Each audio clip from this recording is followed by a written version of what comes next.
L'autre question est où?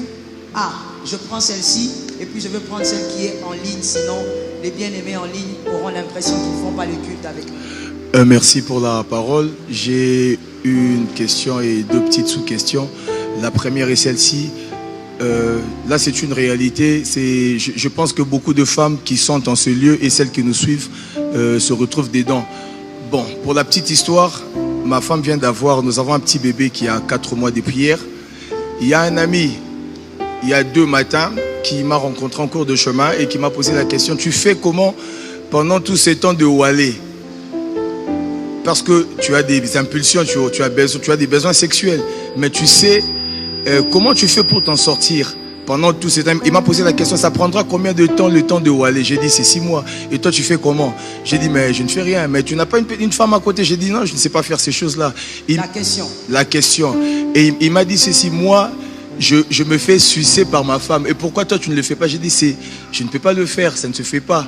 Maintenant, pour celles qui se retrouvent dans cette situation-là, deux fois qui se font forcer par leur mari, vous dites quoi? Parce que moi, je ne peux pas le faire, parce que moi, je connais la parole de Dieu. Mais pour celle-là, et puis une autre question, la deuxième, c'est celle-ci. Quand quelqu'un a des promesses de la part de Dieu, quelqu'un à qui Dieu a dit des choses distinctement, cette personne-là, ses prières, comment doivent-elles être? Au fait, quand les gens chassent des démons, cette personne-là doit continuer de le faire, ou bien lui à qui a été dit des choses, même par rapport aux années, par rapport au temps, c'est quoi son style de prière? Comment doit-elle prier la personne? Voilà les deux questions. Je commence par la dernière question. Comment une personne, on acclame l'intelligence, une personne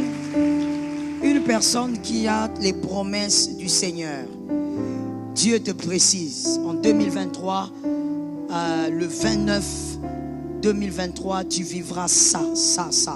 Comment elle doit prier? Quand on déclare béni, envoie le feu, quelle est son attitude? La personne doit savoir. Je voudrais la prophétie d'un homme. Là derrière, répondez bien. La prophétie d'un homme. Alors c'est ta question, écoute bien. Je voudrais préciser ici, quand on a reçu des promesses claires et précises du Seigneur, même accompagnées de plusieurs prophéties, ce qui amène l'accomplissement, ce n'est pas la prière. C'est une instruction qui est toujours cachée dans la prophétie. Et généralement, l'instruction n'est pas attachée à la prière. Généralement, l'instruction est attachée à quelque chose que vous devez faire. Par exemple, toi, tu vas commencer chaque jour à donner ta dîme à la personne. On s'entend? Par exemple, toi, chaque jour, tu vas commencer à prier à 5 heures du matin. Par exemple, toi, je t'interdis jusqu'à ton mariage de coucher avec une femme, avec un homme. Généralement, l'accomplissement d'une promesse est attaché à une instruction. Quelque chose à faire, mais pas la prière. Mais maintenant, par rapport à la prière, vous devez simplement écouter l'esprit qui vous conduit. Ne priez pas forcément comme tout le monde. Écoutez l'esprit, car c'est l'esprit qui sait où il vous amène. Un homme de promesse écoute le Saint-Esprit. C'est pourquoi David n'avait pas écouté les hommes, il a écouté l'esprit. Et il a tué Goliath. Clair? La première question. Une femme qui fait le Walé, et le Walé n'est pas compris forcément par tout le monde, ça veut dire seulement que c'est la période. Là, après l'accouchement, la femme doit se remettre, se reconstituer. Il y a donc le saignement pendant un temps. Et puis pour certaines femmes qui ont la grâce, il y a peut-être maman ou belle-maman qui vient à la maison, qui s'occupe d'elle, qui la masse avec un peu d'eau chaude. Toute cette période-là, au fait, c'est ce que monsieur a appelé Walé. Donc, et maintenant la question est, l'homme qui est marié à une femme pendant cette période, il ne peut pas coucher avec une femme qui saigne de manière récurrente. Et en même temps, la femme, le corps de la femme normalement est en train de se reconstituer. Alors, son ami lui dit comment il doit faire, parce que lui a trouvé une solution. Sa femme peut sucer. Et il y a des enfants là-bas dessus. C'est ça le problème. Quand on amène les enfants, c'est comme ça. Alors, on va dire sucer. On ne peut même pas dire le bonbon, parce que l'enfant va aller dire à papa à la maison. Le pasteur avait dit, il faut, voilà. Donc, il faut même éviter de dire bonbon ou quoi que ce soit. Bref, vous avez compris. Alors, le monsieur veut savoir, est-ce que c'est ça la solution? Est-ce que c'est ça qu'il peut faire? Est-ce que... Je veux vous dire ceci. Je veux répondre directement à la question, parce que la question est, est-ce le suçage bon ou mauvais? C'est ça ou vrai ou faux? Ne fais pas le visage comme ça, je te connais, tu n'es pas sérieuse. Ne fais pas me faire le visage comme si... Yo, sérieuse, yo. Donc, en fait, la question c'est ça. La question c'est seulement de savoir si un homme marié, pendant cette période, est-ce que le suçage, en bref, est toléré ou pas. Et pas seulement pendant cette période, si les mariés peuvent le faire. Vice versa, suçage à gauche et suçage à droite. Alors, la Bible, rentrons d'abord dans la Bible, parce que je sais comment est-ce que sont les fidèles. La Bible, de manière claire, ne donne pas un verset qui interdit le suçage. Mais voici maintenant, lorsque la Bible, c'est comme la cigarette. La cigarette, il n'y a pas un verset clair qui dit ne fumez pas. Mais par contre, sans même que la Bible ne parle, l'intelligence de l'homme a parlé. Même le païen. Qu'est-ce qui est écrit sur le box de la cigarette?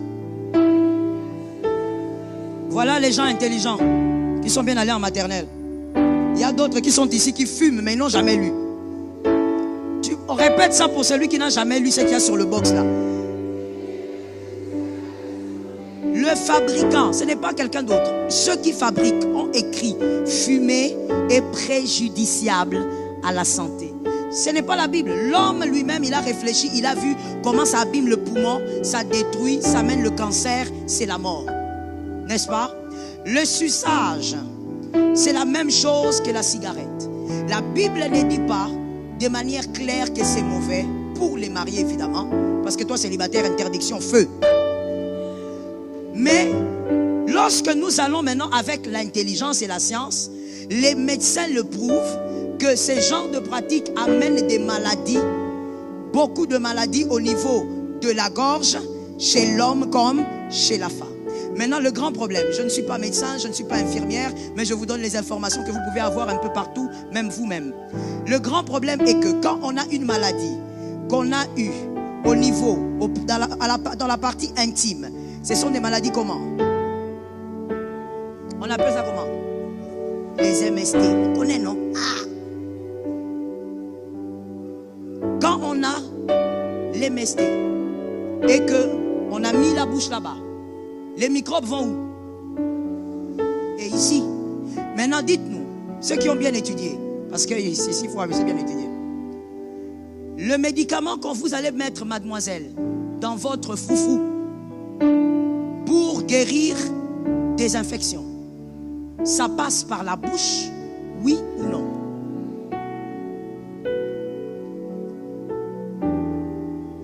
Je réponds à la question, parce que je n'ai pas entendu. Ça passe par la bouche, oui ou non? Oui.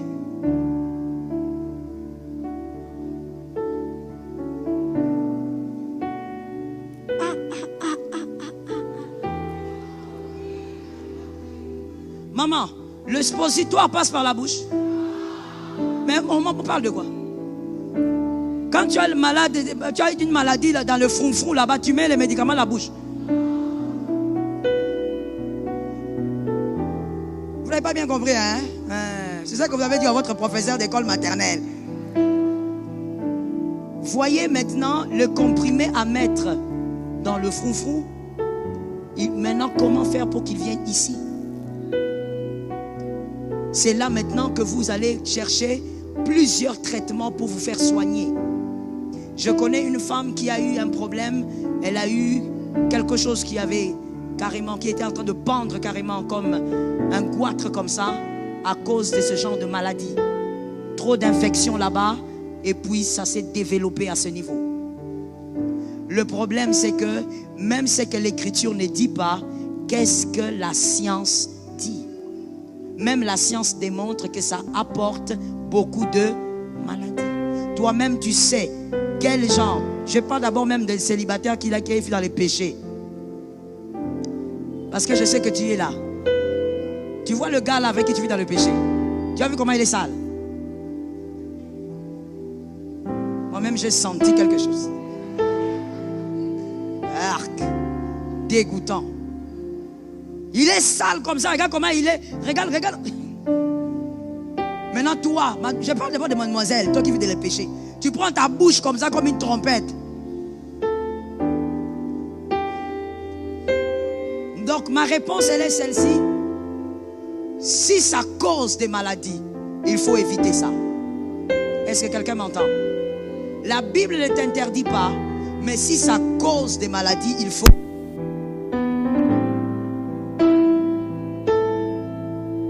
Merci. La question suivante. Qui a le micro? Ma question est celle-ci. Oui. Dans le choix du conjoint ou conjointe, comment reconnaître qu'on a fait un bon choix? Ok. Là, tu n'es pas encore fiancé, non? Là, tu n'as pas encore décidé. Oui, tu n'as pas encore décidé de choisir. D'accord. Il y a beaucoup d'éléments qui révèlent qu'on a fait un bon choix. Je crois que c'est la même question qu'on m'a posée en direct ici quelque part. Je vais répondre à ça directement donc. Qu'on a fait un bon choix, il y a plusieurs signes. Mais parmi les plus grands signes, tu dois épouser celui qui a la même vision de vie que toi. Ça, c'est le bon choix. C'est-à-dire que la manière dont toi tu vois Dieu, lui il voit Dieu. La manière dont toi aussi tu vois ta vie réussir, c'est comme ça que lui il voit aussi la vie réussir. Toi tu ne dois pas épouser quelqu'un qui a la foi comme toi, aime Dieu comme toi, mais en matière de réussite. Parce que le mariage c'est sur la terre. Au mariage, au ciel il n'y aura plus de mariage. Mais sur la terre, toi tu vois que pour réussir, tu dois travailler. Lui, il voit que pour réussir, il faut commencer à quémander auprès des oncles de la famille et auprès des oncles députés. Tu vas où avec lui?